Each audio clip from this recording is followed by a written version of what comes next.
Welcome to Understand All. I'm your host, Aslekeir Gairleif. Today, we're embarking on a fascinating journey back in time to explore one of the most intriguing and mysterious texts from ancient Egypt, the pyramid texts. So sit back, relax, and let's dive into this captivating topic together. Now you might be thinking, pyramid texts? Sounds like some kind of ancient Egyptian self-help book. Well, in a way, you're not far off. These texts, inscribed on the walls of pyramids over 4,000 years ago, were essentially a guidebook for pharaohs to navigate the afterlife. Talk about the ultimate cheat code. But here's the thing. The pyramid texts aren't just some dusty old hieroglyphs. They represent the earliest known religious texts in the world, dating back to around 2400, 2300 BCE.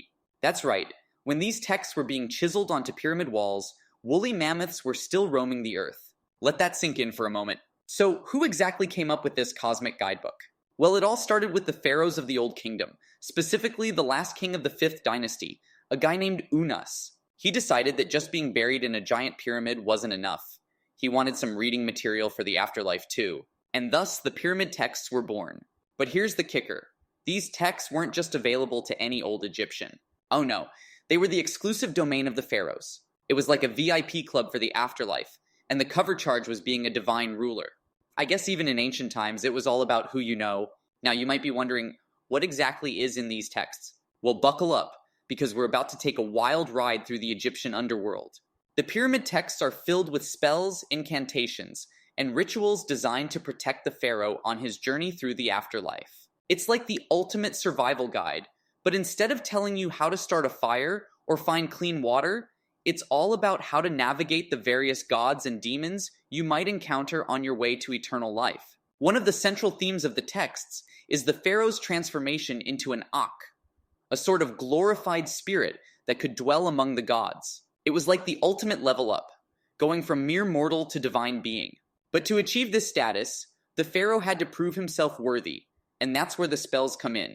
Some of these spells are pretty straightforward, like spell 214, which states, "The king is on the way to the sky among the gods who are in the sky." Others, however, are a bit more cryptic. Take spell 355, for example, which reads, "The king's hand is taken by Ra, the king's hand is taken by Horus. He flies, he alights." Now, I'm no Egyptologist, but I'm pretty sure they didn't have frequent flyer miles back then. So, what could this possibly mean? Well, according to experts, this spell is all about the king's ascension to the heavens, guided by the sun god Ra and the sky god Horus. It's like having the ultimate VIP escort service to the afterlife. But here's the thing. Despite centuries of study, there are still many mysteries surrounding the pyramid texts. Scholars continue to debate the meaning and significance of various spells and passages. It's like the ultimate cosmic riddle, waiting to be solved. But the pyramid texts aren't just a historical curiosity. They had a profound impact on Egyptian culture and religion for thousands of years. Many of the spells and concepts found in the texts made their way into later funerary texts, like the famous Book of the Dead. It's like the pyramid texts were the original source code, and everything that came after was just building on that foundation. And here's a fun fact. The pyramid texts were so influential that they even made their way into popular culture. In the 1999 movie The Mummy, the character Evelyn Carnahan reads a passage from the text to resurrect the mummy Imhotep. Now, I'm not saying you should go around reciting ancient Egyptian spells willy-nilly, but it just goes to show the enduring power and fascination of these ancient writings. But perhaps the most remarkable thing about the pyramid texts is what they represent in terms of human history. These texts are a window into the very birth of recorded human thought about the afterlife and our place in the universe. They show us that even 4,000 years ago, people were grappling with the same big questions we still ponder today. What happens after we die? What is the nature of the divine?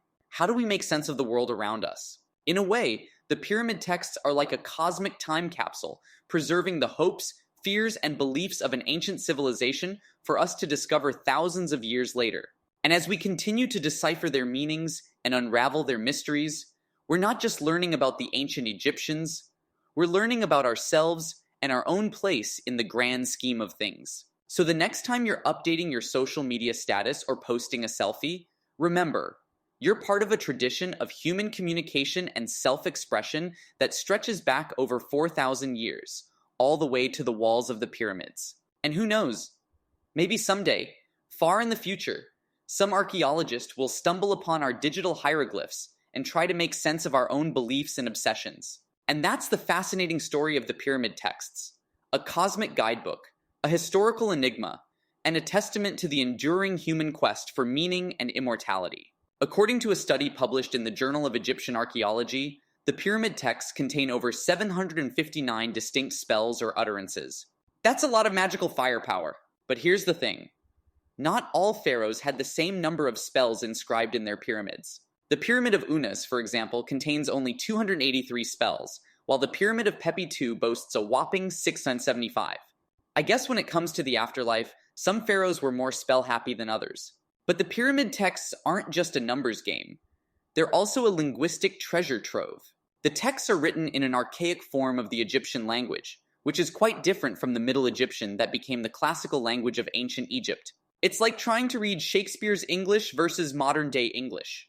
It takes some serious skill and scholarship to decipher those hieroglyphs. And let's talk about the actual content of the spells for a moment. Some of them are pretty straightforward, like spell 269, which simply states, "The king is a great one." Others, however, are a bit more poetic. Take spell 251, for example. "The king is a flame, moving before the wind to the end of the sky and to the end of the earth." I don't know about you, but I think that's a pretty epic way to describe a pharaoh's journey to the afterlife. But not all the spells are quite so grandiose. Some of them are downright practical, like spell 254, which is basically a recipe for a type of incense used in funerary rituals. It's like the ancient Egyptian version of a cookbook, except instead of teaching you how to make a souffle, it's teaching you how to prepare for the afterlife. And then there are the spells that are just plain weird, like spell 324, which reads, "The king is a bull of the sky, who lives on the being of every god, who eats their entrails when they come, their bodies full of magic." Now, I'm no expert on ancient Egyptian cuisine, but I'm pretty sure that eating the entrails of gods wasn't on the menu at the royal palace. But weird or not, the pyramid texts give us an incredible glimpse into the beliefs and practices of the ancient Egyptians. They show us a civilization grappling with the biggest questions of life and death, trying to make sense of the world around them through myth, magic, and ritual. And the influence of these texts can still be felt today. Many of the ideas and concepts found in the pyramid texts made their way into later Egyptian religious texts, like the coffin texts and the Book of the Dead. And some scholars even argue that the pyramid texts contain the seeds of ideas that would later develop into the great monotheistic religions of Judaism, Christianity, and Islam. But perhaps the most enduring legacy of the pyramid texts is the way they capture the universal human desire for meaning and purpose in the face of death. Whether you're a pharaoh or a peasant, a king or a commoner, we all want to believe that our lives have mattered, that we've left some kind of mark on the world that will endure beyond our mortal existence.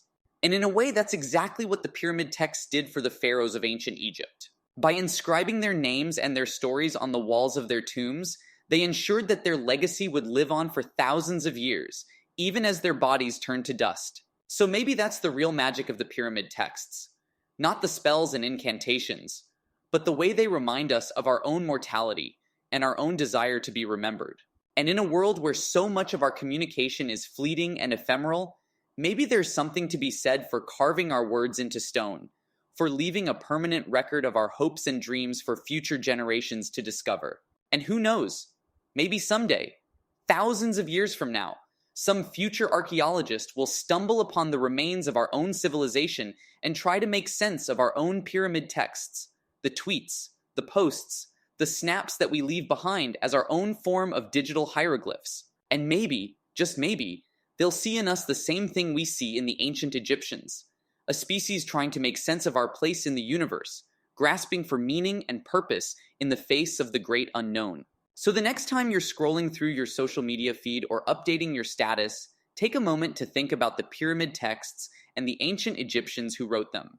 And remember, even in our digital age, we're all part of a much larger story, a cosmic saga that stretches back to the very dawn of human civilization.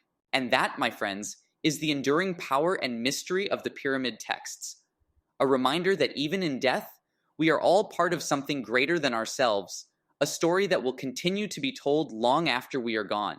So what can we take away from this journey through the pyramid texts? Well, for one thing, it's a reminder that the quest for meaning and purpose is a fundamental part of the human experience. Whether we're carving our words into stone or posting them on social media, we all want to believe that our lives have mattered, that we've left some kind of mark on the world.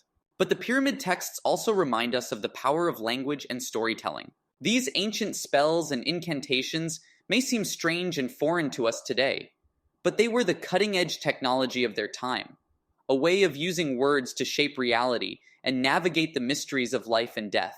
And in a way, that's what we're all doing every time we communicate with each other, using language to create meaning, to connect with others, and to make sense of the world around us. Whether we're writing a novel, composing a song, or just texting a friend, we're all part of a great human tradition of storytelling that stretches back to the very beginning of civilization. So maybe that's the real lesson of the pyramid texts, that even in the face of death and uncertainty, we have the power to create meaning and purpose through the stories we tell and the words we leave behind. And as long as we keep telling those stories and passing them down from generation to generation, we'll never truly be lost to history.